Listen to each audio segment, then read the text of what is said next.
So, I'm a psychologist.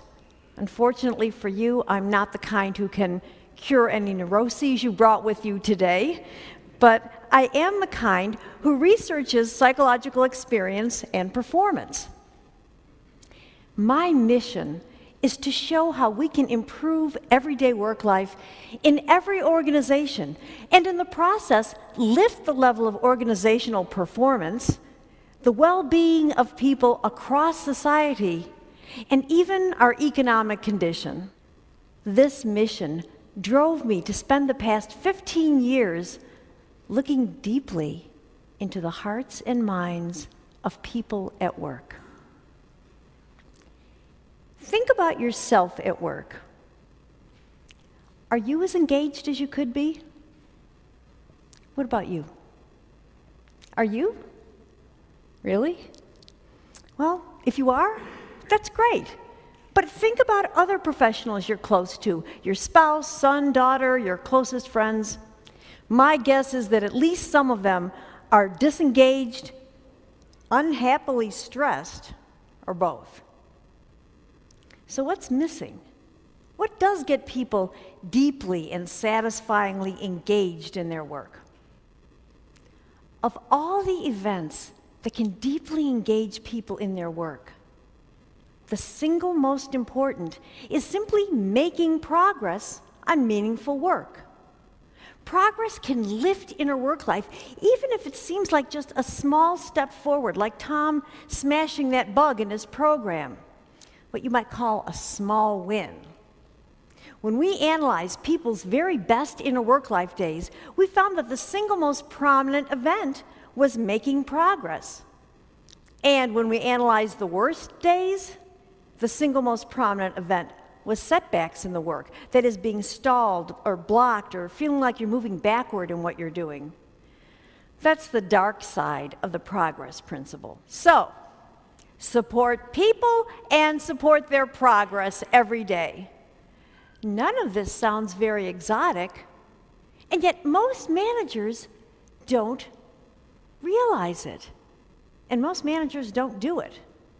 When we surveyed managers around the world and asked them to rank employee motivators in terms of importance, only 5% chose progress as number one.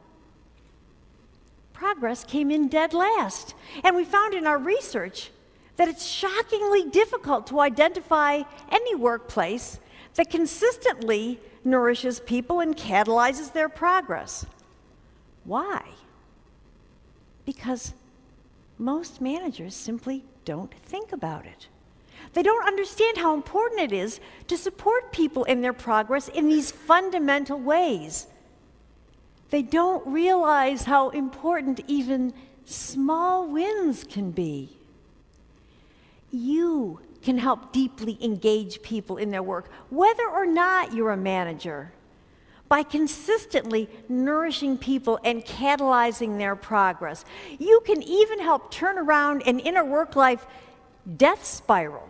Imagine the transformation we can bring about in our ability to solve the problems of the future if all of us, whether we're leaders or individual contributors, create a climate of attention where everyone is looking for opportunities to support progress and nourish the people who are making it.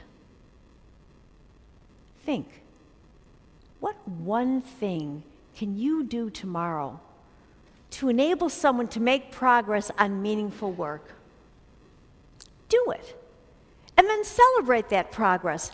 Make that a daily discipline, and you can bring about a world where people perform well, like those people on the Big Deal Project, and where people feel good about their work.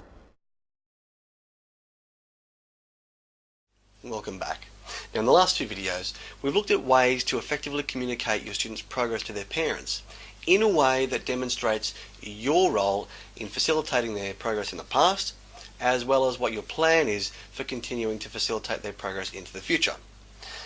Now, as a tutor coming into the home each week, you have an amazing opportunity here to favourably impact the way that the parents perceive their own child's abilities. Now, the best way that we can play an empowering role to our students and their parents is by shifting their focus. To demonstrate what I mean, let's play a little mental focus game. Now obviously you're sitting there watching this on the screen, so you don't have to play along with this if you don't want to. It's up to you. No one's going to know either way. But I think it's a really good demonstration to illustrate the point that I'm making.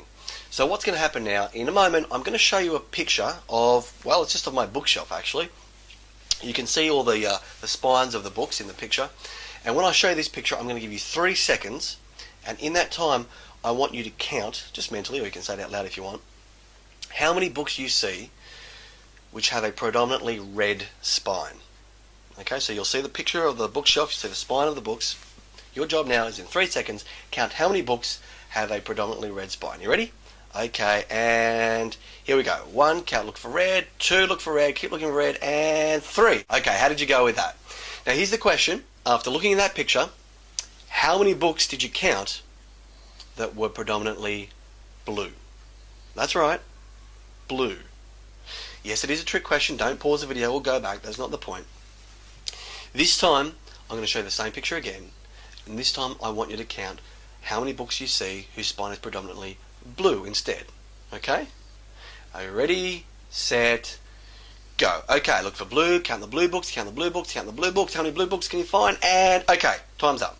Now, if you didn't play along, you missed out. But assuming that you did, I'm guessing there's a good chance that you counted more blue books the second time round. Now, why was this? Were there more blue books the second time round? No, it was the same photo. Now, there was exactly the same number of blue books there the first time round. It's just that you weren't focusing on them.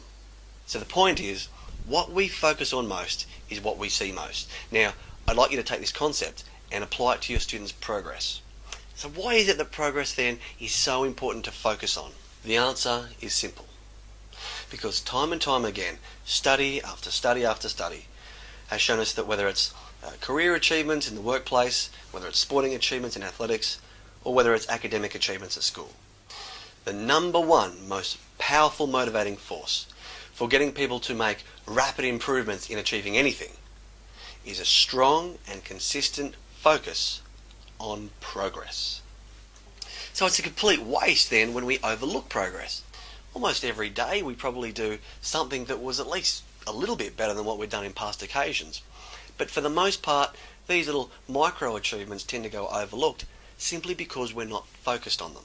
So while we're talking about focus, remember, you're always focused on something. At any given point in time, you're focused on something. Now when you're going to a home or an environment where your students are really struggling to overcome their hurdles, what do you think they're more likely to be focused on? Well, both students and parents are often more likely to be focused on initially on their problems, on the hurdles, on the mistakes, on the flaws, on the failings, on the can'ts, So what are we going to do to change their focus away? Well, you can't not think about something. You can't tell somebody not to think about their problems. For example, right now, try as hard as you can not to think about a white dog. Do not allow yourself to see a white dog, a picture of a white dog in your mind. Don't visualize a white dog at all. Don't think about a white dog. Now, if you're like most people, chances are, no matter how hard you tried not to think about a white dog, you probably at least momentarily did. Because you can't not think about something. You're always thinking about something. You're focused on something. The only way that you can stop focusing on those negative, disempowering things is by changing the focus to something that is more positive and empowering. So, for example, if you did think about a white dog, that's great, because I was actually trying to get you to not think about a black cat. If I said don't think about a black cat, you'd think about a black cat. So to stop you from thinking about a black cat, I said don't think about a white dog. It wouldn't matter whether I said don't think about it or do think about it. You can't not think about something. So chances are you're going to go into a home where both parents and students are often focused on everything that they can't do. They could sit there telling you for hours about all the problems and all the mistakes and all the frustrations that they've got. What we need to do now is direct their focus away from those problems in the direction instead of something that's going to be a lot more empowering. And of course the most empowering thing to focus on is progress.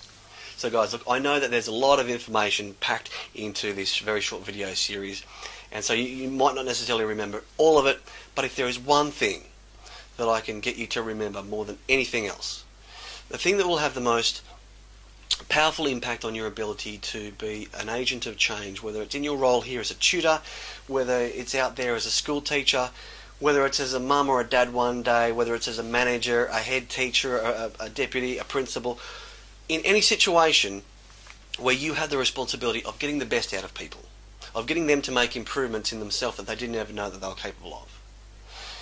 Get them to focus on every little bit of progress that they make.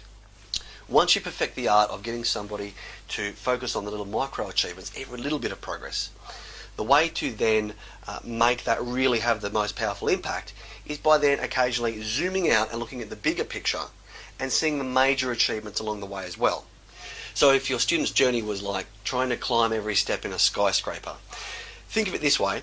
The major achievements would be every time you get to the next floor, take a moment to look down over the staircase that you've just climbed before you go onto the next staircase and go up to the next floor. So remember that even if you're climbing a building that has 10,000 steps, you're only going to be able to do it one little step at a time. Very often you'll get people with these big goals and big dreams and they're focused right on the top of the skyscraper, but if you focus on the top too much, what you're going to do is trip over the steps that are right in front of you. So the way that we combine both the micro achievements and major achievements is with the micro achievements, every single week, have a chat with the parents just for a minute or two about little bits of progress, little micro achievements, something that they've achieved that week. But then at the end of the term, we ask you to submit a written report that highlights the progress that's been made over the entire term. So that's the bigger picture progress, whereas on weekly verbal feedback, that's the smaller micro achievement progress. So remember to use steps 1 and 2 from the Power Progress Communication Formula. You're focusing on progress made in the past and also looking at what progress is still to come and also making sure that you identify what your role has been in facilitating that progress and what your plan is going to be for continuing the progress. Use this kind of matrix formula when you're both looking at micro achievements each week as well as when you're zooming back looking at the progress that's been made throughout the term when you're doing your written reports. Combine this with the power of certainty and the Milgram effect that we'll look at in the next video, and I guarantee you will make extraordinary differences in the way that parents perceive their own children's abilities and therefore the way that the students perceive their own abilities. So to summarise, one of the most powerful impacts that you can have as a tutor is to redirect your students and their parents' focus towards their progress. Remember to focus on micro achievements, every little bit of progress along the way, and combine that with the bigger picture progress, which you can do by writing a report at the end of each term. So now that we know what to say to our students and their parents to really shift their focus, improve their motivation, and boost their confidence in their own abilities, in the next video we're going to look at perhaps the most important part of this process, which is not just what to say, but how to say it.